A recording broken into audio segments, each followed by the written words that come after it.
You ask Tiger to solve. This deals with linear equations with one unknown. The final result is m equals 9. Let's solve it step by step. Isolate the m. Multiply both sides by inverse fraction 3 over negative 2.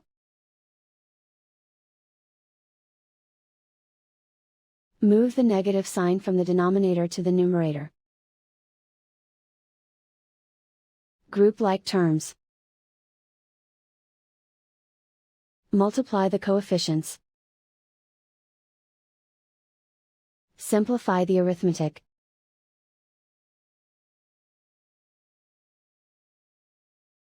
Move the negative sign from the denominator to the numerator. Multiply the fractions. Simplify the arithmetic. And so the final result is m equals 9.